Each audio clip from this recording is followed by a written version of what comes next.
What's going on, everybody? Mike Somich coming at you for RacingDudes.com. And I'm here to talk about Rich Strike and specifically his run here in the Breeders' Cup Classic. It's amazing to have the Kentucky Derby winner here facing Older in a really tough field. I mean, you've got obviously Flightline who's going to be there. Life is Good, Taba, Epicenter. So it's going to be a big-time field. And the addition of Rich Strike is another one that just adds to the intrigue of this spot. Not only where he will finish and what that likely outcome will be, but what are the off odds of Rich Strike going to be? How heavily will he be bet? Especially after a nice second-place effort there in the Lucas Classic against Hot Rod Charlie.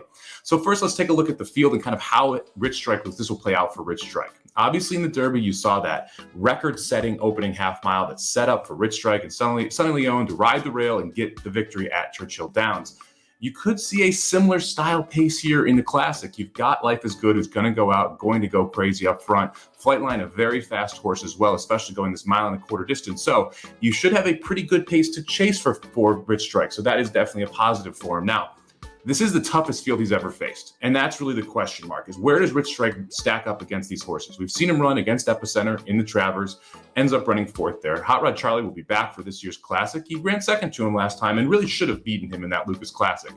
I got to give Rich Strike some credit. I was against him early on in his career. I called that Derby a fluke. And in my mind, it really was a very highly unlikely outcome. You could see that based off of the payoffs. But his races since have been good. His Belmont was a little better than what I expected. His Travers was phenomenal. And his Lucas Classic was a very good effort.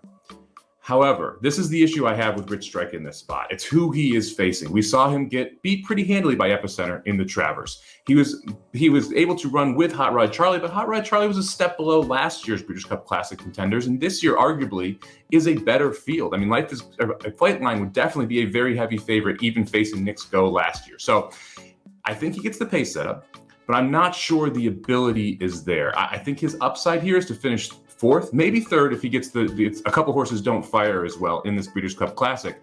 But I think you really have to just tip your hat to this horse, because where he came from to where he is now is an absolutely phenomenal journey and phenomenal run through this 3-year-old campaign for Rich Strike. So I'm excited to see him run again here in the Classic. I think it's a really aggressive placing. I probably would have chosen a different place if I was the owner, but I think that Rich Strike has a shot to round at the bottom of this. Now, from an odds perspective, this is what's really intriguing to me. I know I'm not going to bet Rich Strike. I would probably have Rich Strike somewhere in that 30-1 range from a true odds perspective, and you're not going to get anywhere near that on race day. You're probably going to see something in that 10 to 15-1 range because of how many people love this horse and how many people have bet this horse throughout the year and made money off this horse at the Derby and then running well in the Lucas Classic. So I'm going to go ahead and I'm going to say that he'll probably go off in that 15-1 range. But for me, I don't think he's going to be used as heavily underneath in the exotics, and that's where I would play him. I would put him in that third or fourth spot if you're playing the Superfecta in the Classic, because that's where I think he's going to get a little bit ignored. I think you're going to have a lot of people who roll in with win money,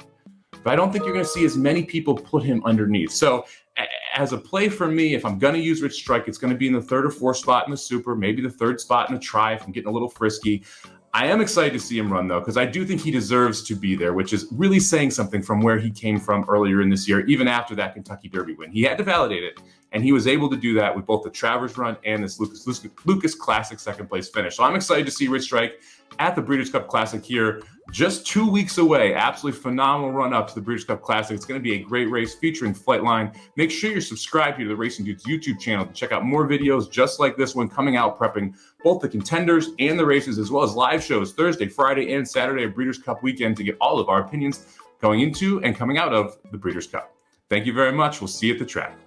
RacingDudes.com is your home for the best betting tips and coverage for the 2022 Breeders' Cup. Our wagering guides have cash for thousands. You cannot miss our 2022 Inside Track wagering guide to the Breeders' Cup. So hurry up and subscribe, then go to RacingDudes.com. Check out the free picks for every race, every track across the country, and the Inside Track to the Breeders' Cup wagering guide available soon.